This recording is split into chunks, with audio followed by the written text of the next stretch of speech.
Welcome back to Killer Stories. I'm your host, Bobby Holmes. This episode was researched and partially written by Sarah Bro. I have a crazy case for you guys today, and crazy doesn't cut it. It's extremely gruesome and disturbing. A great example of why drugs are bad, okay?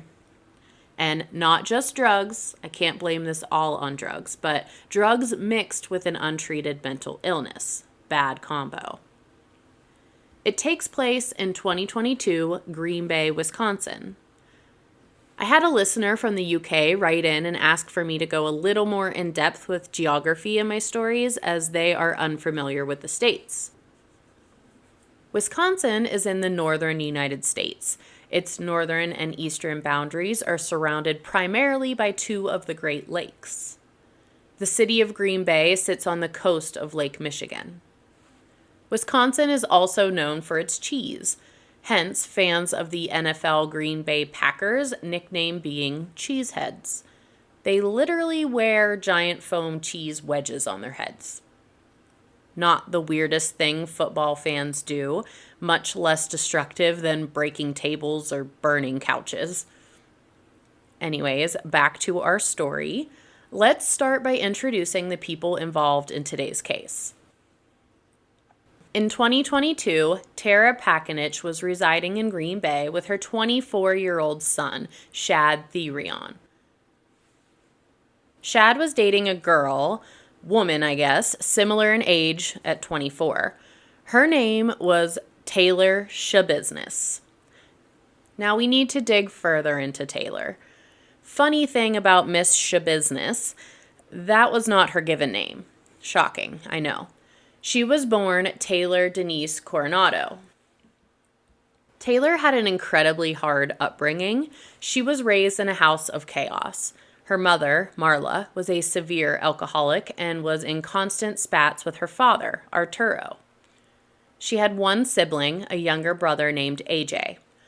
When Taylor was in the 4th grade, the Coronado family moved from Chicago, Illinois to Wisconsin. In 2009, her mother died in her sleep as a result of cirrhosis caused by her heavy drinking. Within a year of her mother's death, Taylor's father remarried. Taylor was greatly impacted by the loss of her mother and understandably began to have behavioral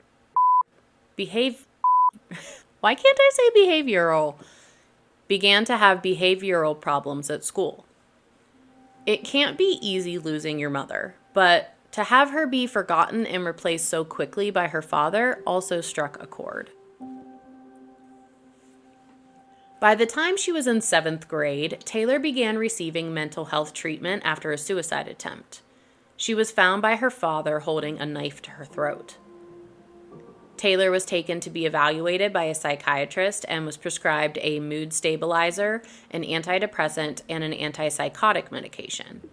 But even with the medications, she continued to struggle in school and often got into physical fights with her classmates. This was about the time she met Shad. They dated a bit throughout high school. Because of her ongoing behavioral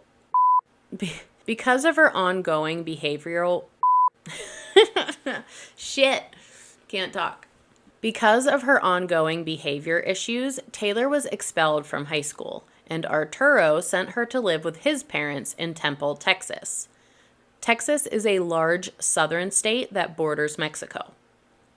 In the beginning, the move seemed to be good for Taylor, and she was able to graduate from high school. When Taylor turned 18, she weaned herself off of all her medications. And by that, I mean her prescription medication to treat her depression and other mental illnesses. Instead, she was self-medicating with marijuana and alcohol. Not the greatest idea. Eventually, she began experimenting with something she called the bitch. The bitch is methamphetamine. In 2017, she moved back to Green Bay and met her future husband, Warren Chabot. Not the ideal life partner, but he fit her current lifestyle. Warren was a drug dealer. The two had a tumultuous relationship. typical in those with drug addictions, but tumultuous or not, Warren and Taylor got married in 2019. Instead of Taylor changing her last name to Chabot, Warren thought it would be cool if she changed it to Shabusiness. So she did. In July 2020, Taylor was high on meth and was going around a neighborhood knocking on doors. Many people were concerned and called the police. They tracked Taylor down and asked her what she was doing going door to door, and I'm not sure why, but she openly showed them her fresh track marks from using meth. And I honestly don't know much about drugs. I thought meth was something you smoked, but perhaps it's like heroin, and if you want that instant high, you shoot it up. Who knows? And I'm fine staying in the dark with this stuff. When another officer arrived on the scene, Taylor became very agitated and started acting erratic. She yelled at the officers and ran into traffic several times. The officers attempted to pull her away from the traffic, and she began to kick and fight them. She ends up getting arrested for resisting arrest plus assault and battery of the officers. Since this is her first felony, Taylor only gets 3 years probation, but she does have to undergo a mandatory psychological evaluation. The following month, Taylor refuses to pull over for a traffic stop and leads police on a high-speed chase. They eventually catch and arrest her. She is sentenced to 3 months in jail and 2 more years of probation. Taylor wasn't the only one getting into trouble with the law. Her husband, Warren, was arrested for distribution of drugs and received a lengthy prison sentence. Not long after his arrest, Taylor discovered that she was pregnant. She was alone without support from her husband, so at this time, Taylor moved back to Texas to live with her grandparents. She has a baby boy in October of 2021, but the baby is soon removed from her care by Child Protective Services. And not long after her baby was taken away, Taylor attempts suicide 2 more times. As a result of the attempts, Taylor was hospitalized and received a new diagnosis. She was found to have ADHD, PTSD, and bipolar disorder. After her release from the hospital, she moves into a homeless shelter, and her grandparents gain custody of her son. CPS would not allow her to live in the home with her baby, but she wanted him to be with family. Eventually, she leaves Texas and returns to Green Bay to live with her dad. Not long after her return, her younger brother AJ is killed in a traffic accident. This girl really has been through a lot. And if that isn't bad enough, her dad is then arrested for the statutory rape of a 13-year-old girl. Apparently, she was a relative of his former wife. Arturo is sentenced to 12 years in prison. So Taylor's on her own again, and she ends up crashing at a friend's apartment. This is when she reconnects with her old high school boyfriend, Shad. Now, I'm not sure if Shad was already in the drug scene or if Taylor was the influence, but they began to spend all of their time together getting high and having sex. Taylor Shabusiness had a kink. She was really into choking or erotic asphyxiation. And for those who may not know, erotic asphyxiation is the intentional restriction of oxygen to the brain for the purpose of sexual arousal. I'm sure over the years you've heard of accidental deaths of famous people that were caused by autoerotic asphyxiation, and that is the term used when the act is done by a person to themselves. I Googled, and there is documentation of these accidental deaths as far back as 1791. Wild. Anyways, as I said, Taylor was into it. But not just getting choked, she also liked to choke her partner. So just keep that in mind. Now that we have some background on everyone involved, let's jump back to the early morning of February 23rd, 2022. Around 3 a.m., Tara was awakened by the sound of a door slamming. She got up to see if it was her son, Shad, because she hadn't seen him all day. As Tara walked by the basement door, she noticed a light was on. She opened the door and walked down to the basement, yelling for Shad, but there was no response. She noticed there was a large bucket beside the stairs that was covered with a towel. Curious, she lifted the towel to look inside, and to her shock and horror, she saw Shad's head in the bucket. Tara screamed and ran up the stairs, shouting for her boyfriend Steve to call the police. Without knowing the details, per Tara's instructions, Steve immediately dials 911. He then served as the middleman between the operator and Tara. She was in shock and barely able to speak. But finally, Steve paints the picture. He says, "My girl just woke me up and told me that she swears she found a bucket with her son's severed head in the basement." They asked if Steve saw the head, and he had not gone down there because he was freaked out. They thought maybe Tara was hallucinating or something, so Steve walks downstairs, but he had a hard time seeing. The lighting wasn't great down there, and he didn't have his contacts in. He asked Tara to come back downstairs with him, but she refused. They asked to speak directly with Tara. They assured her that officers were already on their way, but they wanted to know if there was any way what she saw could have been fake, like a Halloween prop.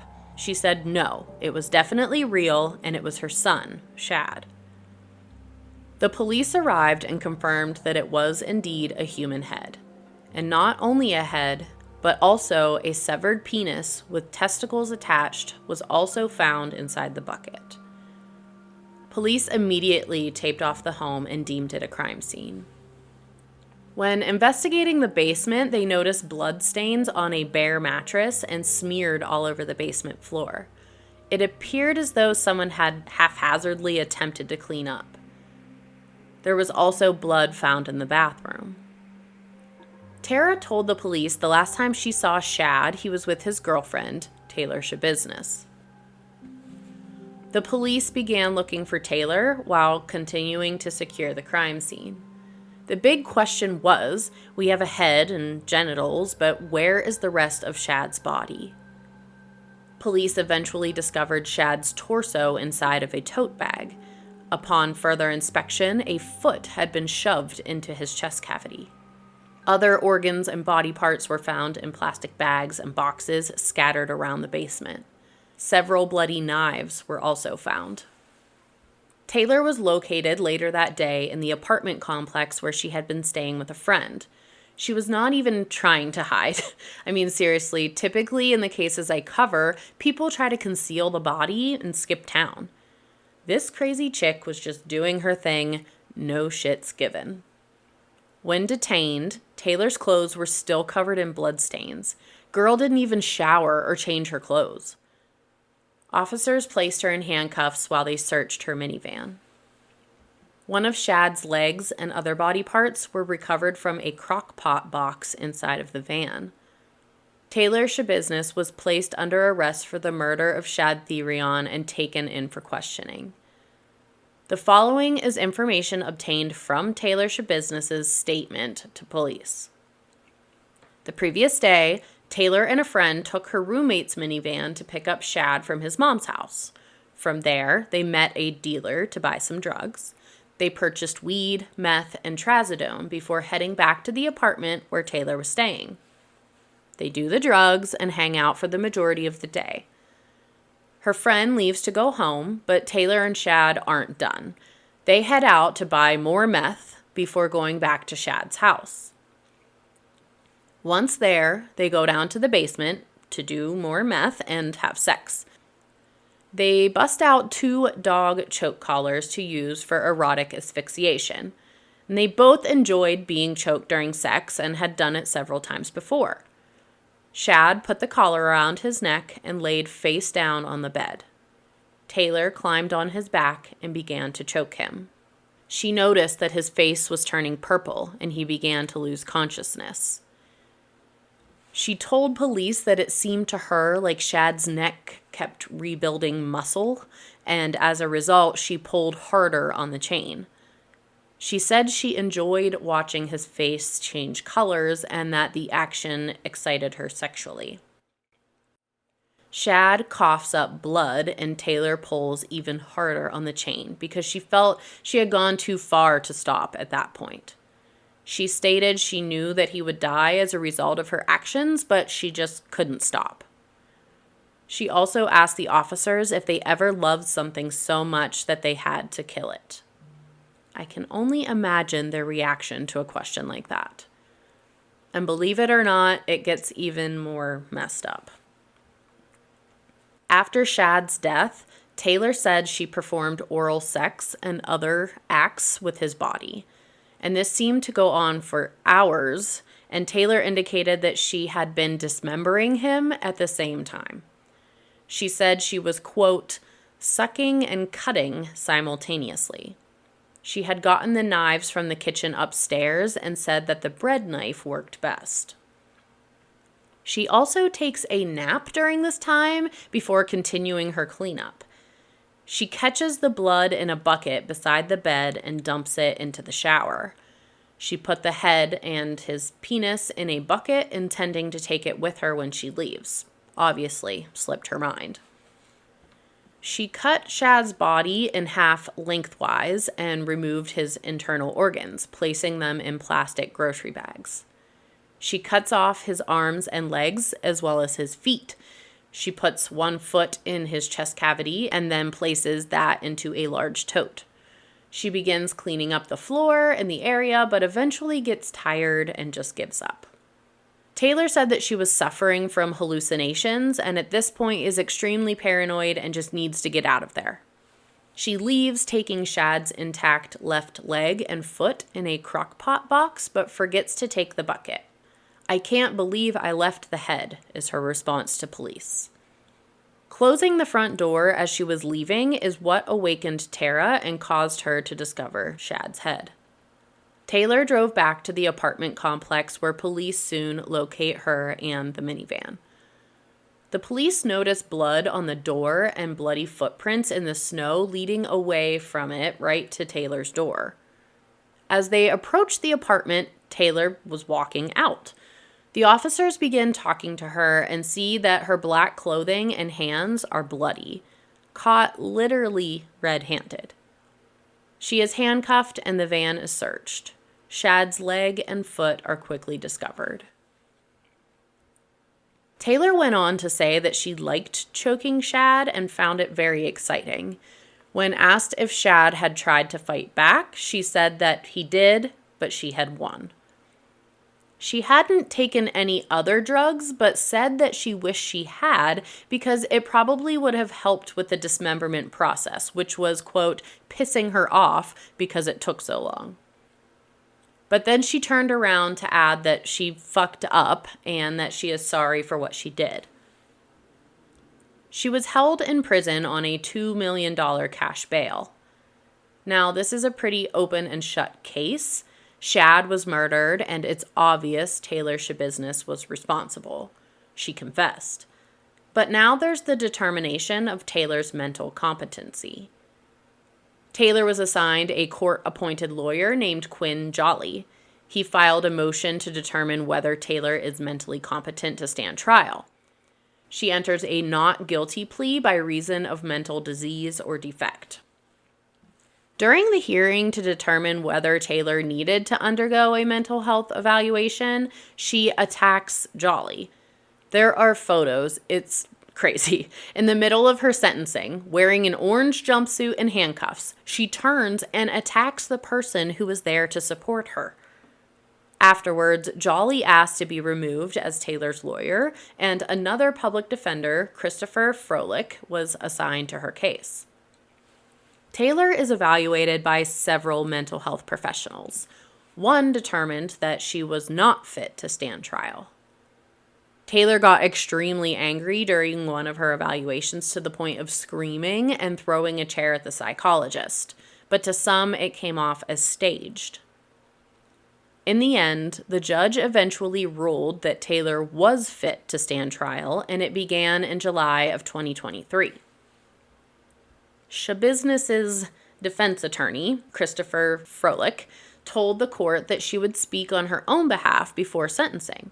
But when the judge asked her if there was anything she'd like to say, she simply replied, "No, there isn't."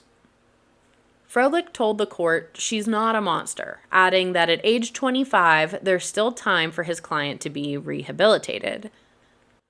During the trial, evidence was presented that Taylor had done internet searches for Jeffrey Dahmer and that she seemed to be fascinated with him.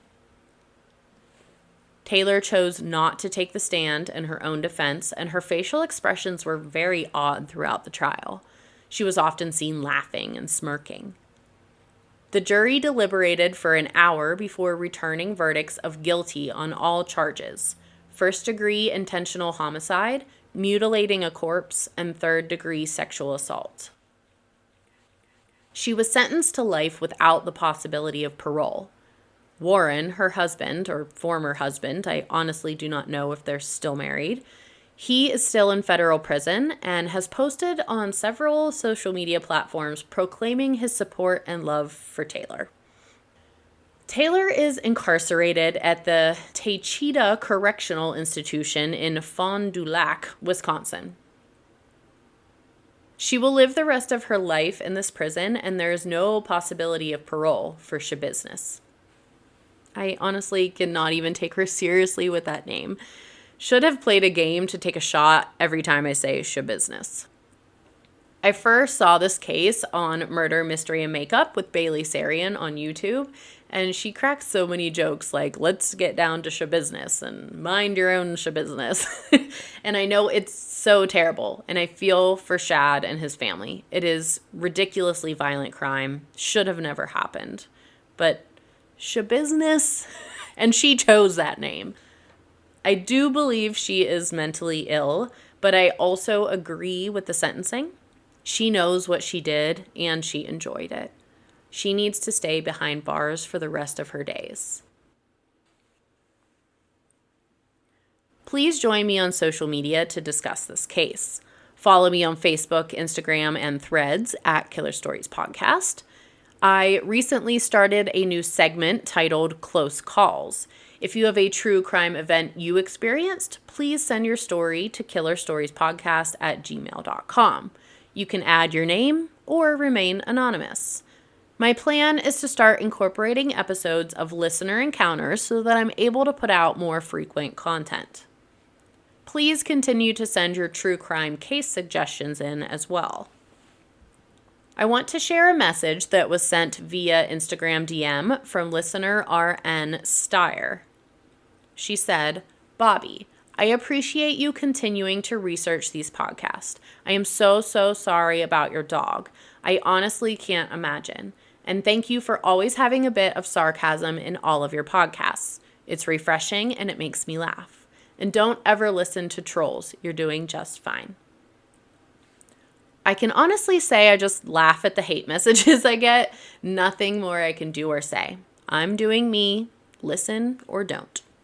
And I will never drop the sarcasm. It's rooted in me. If you want to support the show, please visit buymeacoffee.com/killerstories, where you're able to give a donation in increments of $5. I appreciate all those who listen and share the podcast with their true crime-loving friends. As always, thanks for listening. Until next time, this has been a killer story.